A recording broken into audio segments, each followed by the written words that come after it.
Welcome to Snoozecast, the podcast designed to help you fall asleep. Find us on snoozecast.com and follow us on Instagram at snoozecast to find behind-the-scenes content. If you enjoy our show, please write a review on the Apple Podcasts app. Please know that we read and appreciate every single one. This episode is brought to you by our Patreon supporters and by Invisible Powers. Tonight, we'll read the next part to our Magic Cloak series from the book Queen Zixi of Ix, or The Story of the Magic Cloak, a children's book written by L. Frank Baum and published in 1905. If you'd like to listen to this continuing story easily in order, go to snoozecast.com/series. The events of the book alternate between Noland and Ix, two neighboring regions to the land of Oz. Baum, who also wrote The Wizard of Oz, commented this was the best book he had written. In the last episode, Queen Zixi disguises herself and sets up a fake witch training school to lure the Princess Fluff and her magic cloak into her trap. This plan fails, so the queen decides to bring her large army to Noland to get the cloak.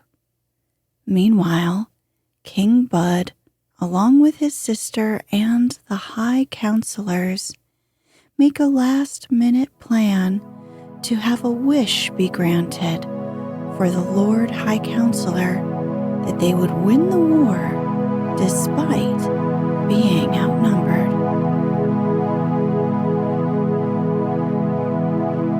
Let's get cozy. Close your eyes.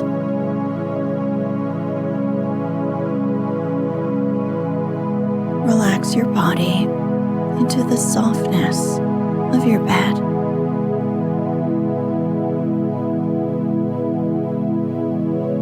Now, take a few deep breaths.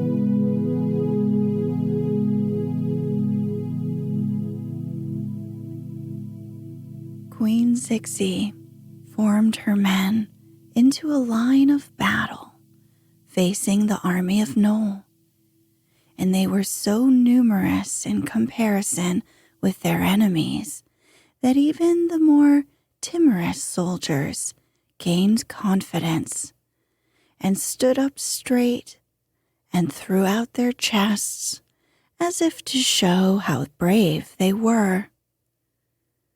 Then the queen, clad in her flashing mail and mounted upon her magnificent white charger, rode slowly along the ranks, her white plume nodding gracefully with the motion of the horse.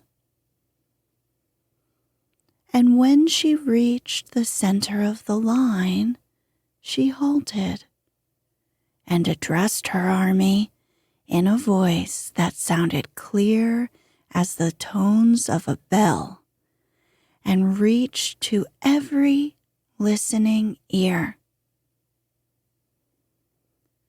"Soldiers of the land of Ix," she began, "we are about to engage in a great battle for conquest and glory.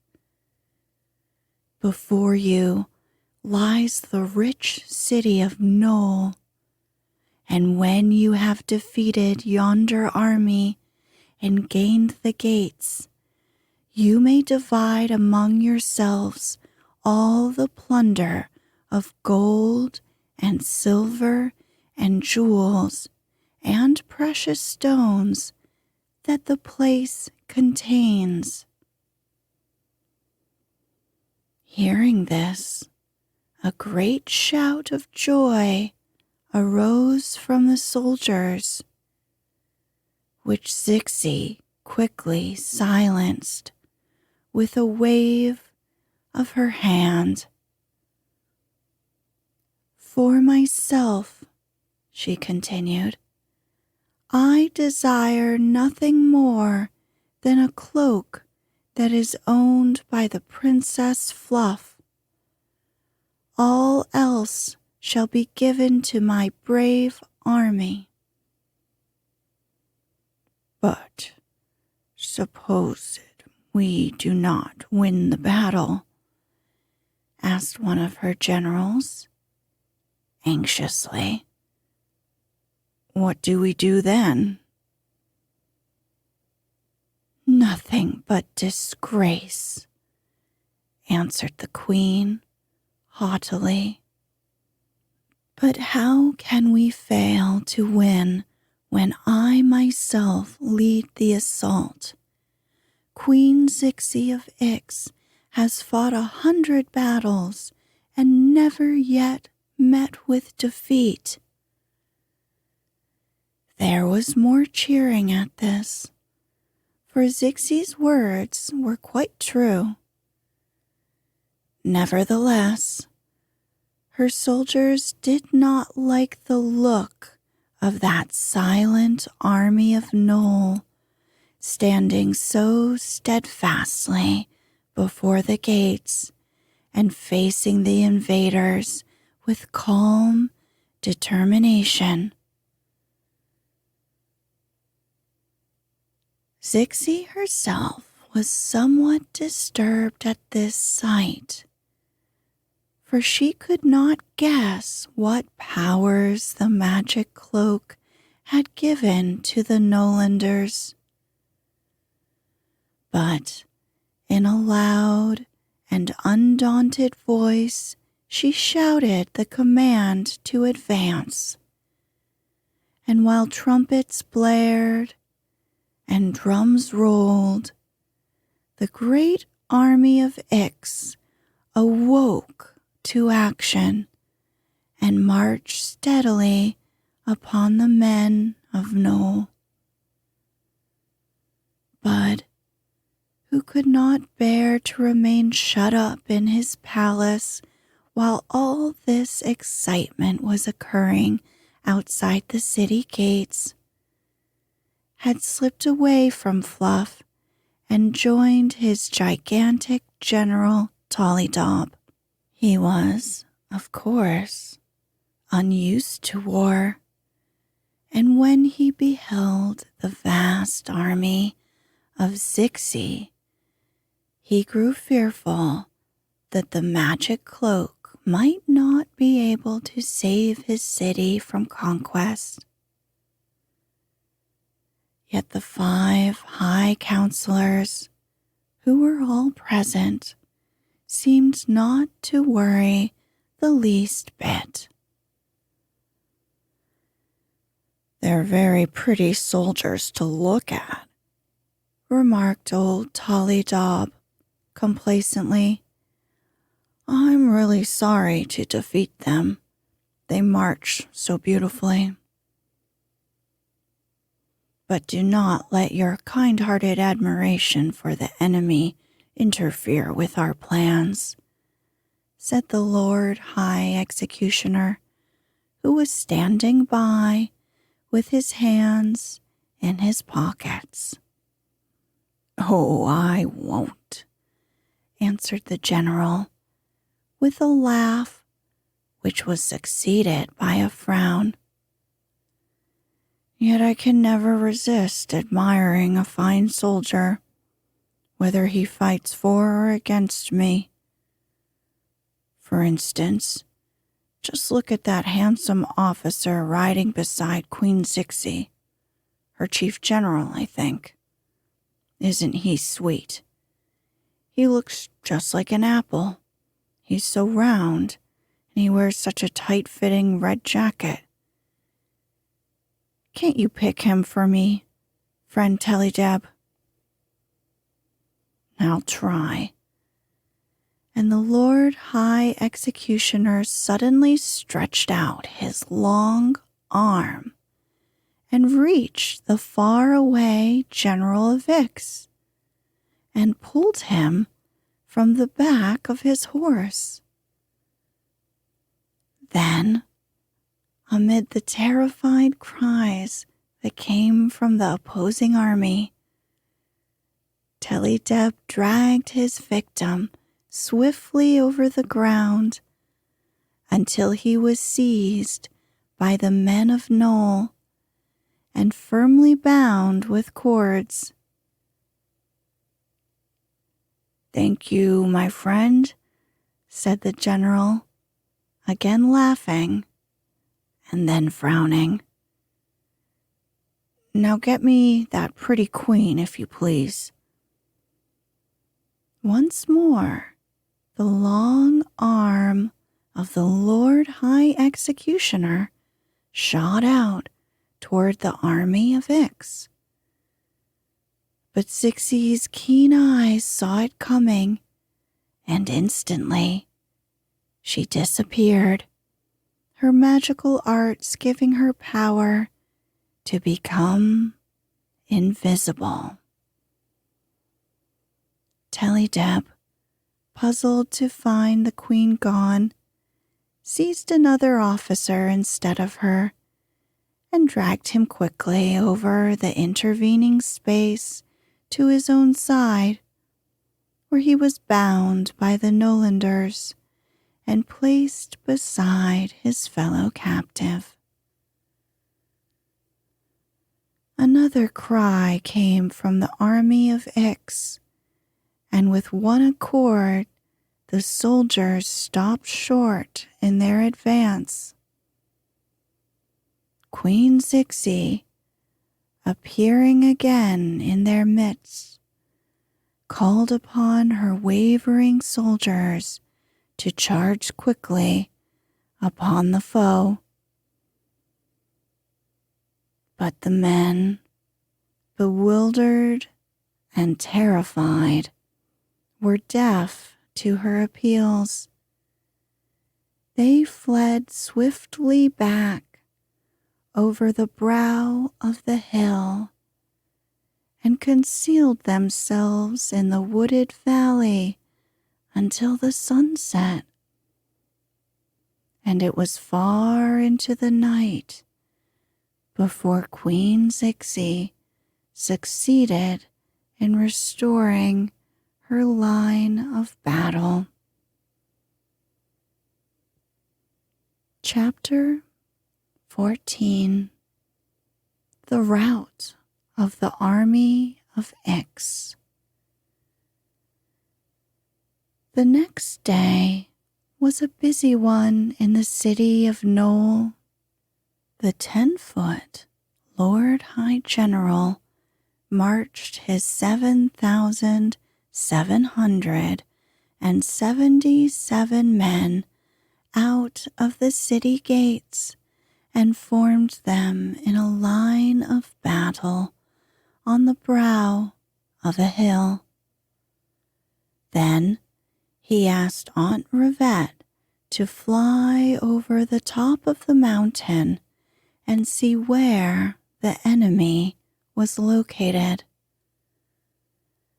The old woman gladly undertook the mission. She had by this time become an expert flyer, and, being proud to resemble a bird, she dressed herself in flowing robes of as many colors as a parrot could boast. When she mounted into the air, streamers of green and yellow silk floated behind her in quite a beautiful and interesting fashion, and she was admired by all beholders. Aunt Rivette flew high above the mountain top, and there she saw the great army of Queen Zixi climbing up the slope on the other side. The army also saw her and stopped short in amazement at seeing a woman fly like a bird. They had before this thought their queen sure of victory because she was a witch and possessed many wonderful arts. But now they saw that the people of Noland could also do wonderful things, and it speedily disheartened them.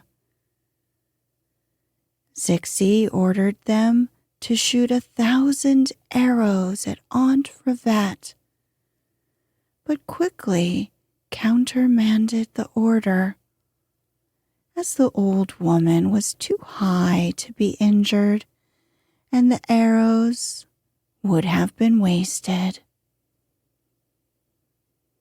When the army of Ix had climbed the mountain and was marching down again toward Noel, the Lord High Steward sent his dog Ruffles to make more mischief. Ruffles trotted soberly among the soldiers of Ix, and once in a while he would pause and say in a loud voice, "The army of Noland will conquer you." Then all the soldiers would look around to see who had spoken these fearful words, but could see nothing but a little dog, and Ruffles would pretend to be scratching his nose with his left hind foot, and would look so innocent that they never for a moment suspected he could speak. "We are surrounded by invisible foes," cried the soldiers, and they would have fled even then had not Queen Zixi called them cowards and stubbornly declared that they only fancied they had heard the voices speak. Some of them believed her, and some did not, but they decided to remain and fight, since they had come so far to do so. Then they formed in line of battle again and marched boldly toward the army of Noland. While they were still a good way off, and the generals were riding in front of their soldiers, the Lord High Executioner suddenly stretched out his long arm and pulled another general of Ix from his horse, as he had done the day before, dragging him swiftly over the ground between the opposing armies until he was seized by the men of Noel and tightly bound with cords. The soldiers of Ix muttered murmurs at this sight and stopped again. Immediately the long arm shot out and pulled another general from their ranks and made him prisoner.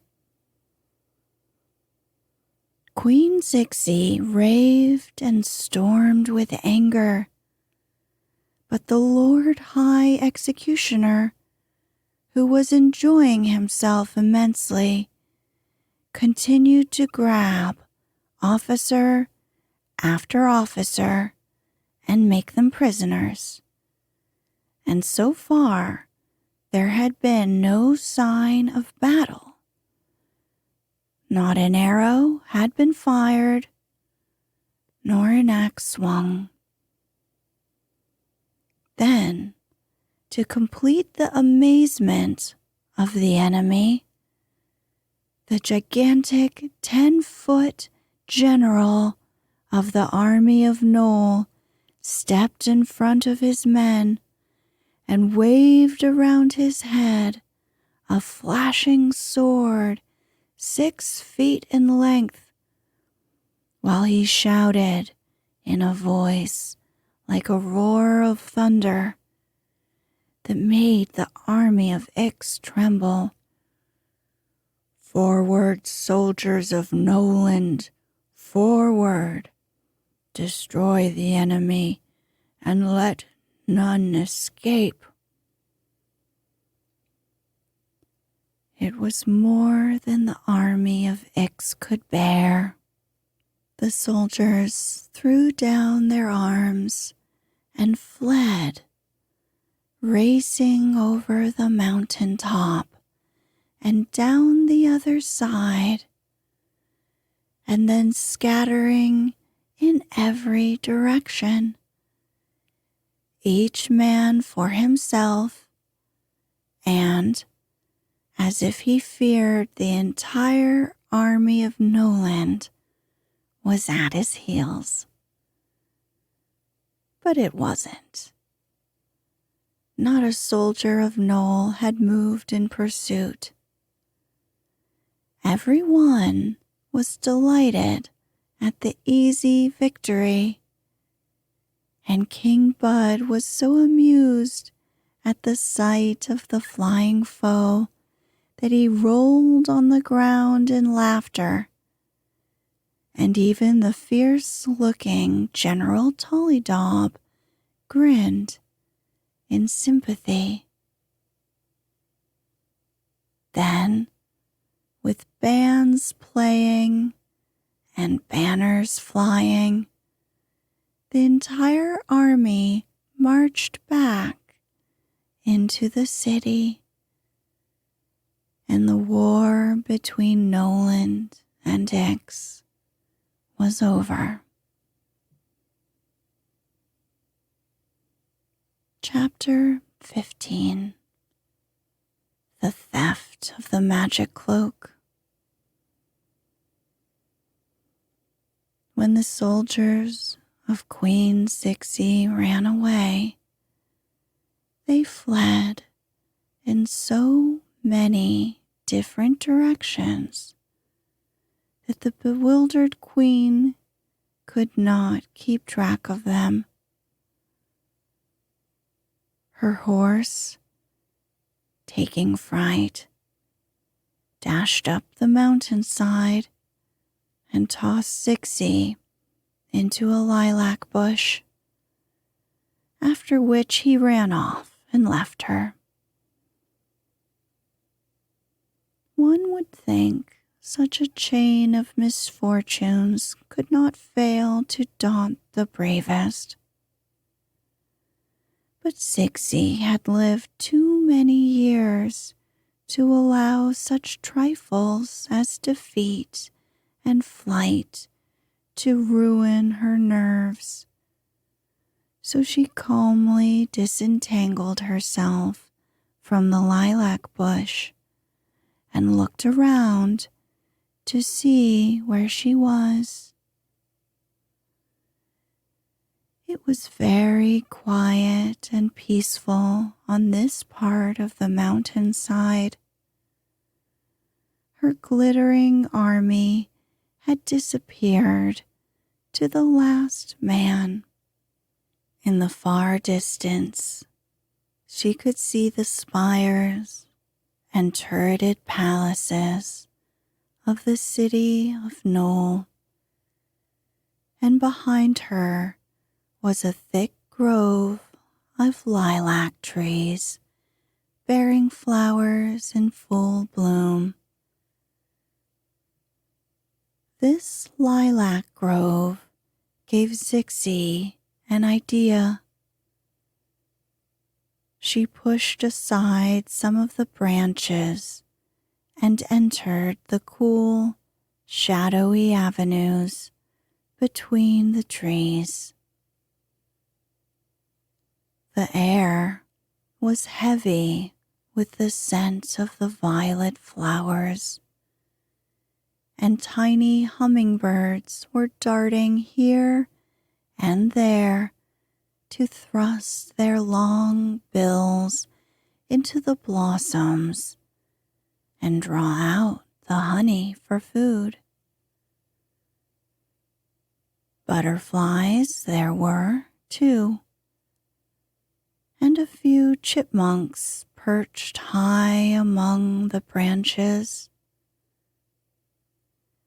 But Zixi walked on through the trees in deep thought, and presently she had laid new plans. For since the magic cloak was so hard to get, she wanted it more than ever. By and by, she gathered some bits of the lilac bark and dug some roots from the ground. Next, she caught 6 spotted butterflies, and from the wings of which she brushed off all the round, purple spots. Then she wandered on until she came upon a little spring of water bubbling from the ground and filling a cup-shaped leaf of the tatty plant from the spring. She mixed her bark and roots and butterfly spots in the liquid and boiled it carefully over a fire of twigs, for tatty leaves will not burn so long as there is water inside them. When her magical compound was ready, Zixi muttered an incantation and drank it in a single draught. A few moments later, the witch queen had disappeared, and in her place stood the likeness of a pretty young girl dressed in a simple white gown with pink ribbons at the shoulders and a pink sash around her waist. Her light brown hair was gathered into 2 long braids that hung down her back, and she had 2 big blue eyes that looked very innocent and sweet. Besides these changes, both the nose and the mouth of the girl differed in shape from those of Zixi, so that no one would have seen the slightest resemblance between the 2 people, or between Miss Trust and the girl who stood in the lilac grove. The transformed witch queen gave a sweet, rippling laugh and glanced at her reflection in the still waters of the spring. And then the girlish face frowned, for the image glaring up at her was that of a wrinkled, toothless old hag. "I really must have that cloak," sighed the girl, and then she turned and walked out of the lilac grove and down the mountainside toward the city of Noland. The Princess Fluff was playing tennis with her maids in a courtyard of the royal palace when Zixi came to say that a girl wished to speak with Her Highness. "Send her here," said Fluff. So the Witch Queen came to her in the guise of the fair young girl, and, bowing in a humble manner before the princess, she said, "Please, Your Highness, may I be one of your maids?" "Why, I have 8 already," answered Fluff, laughing. "But my father and mother are dead, and I have come all the way from my castle to beg you to let me wait upon you," said the girl, looking at the little princess with a pleading expression in her blue eyes. "Who are you?" asked Fluff. "I am the daughter of the Lord Hurrydole, and my name is Atlena," replied the girl, which was not altogether a falsehood, because one of her ancestors had borne the name Hurrydole, and Atlena was one of her own names.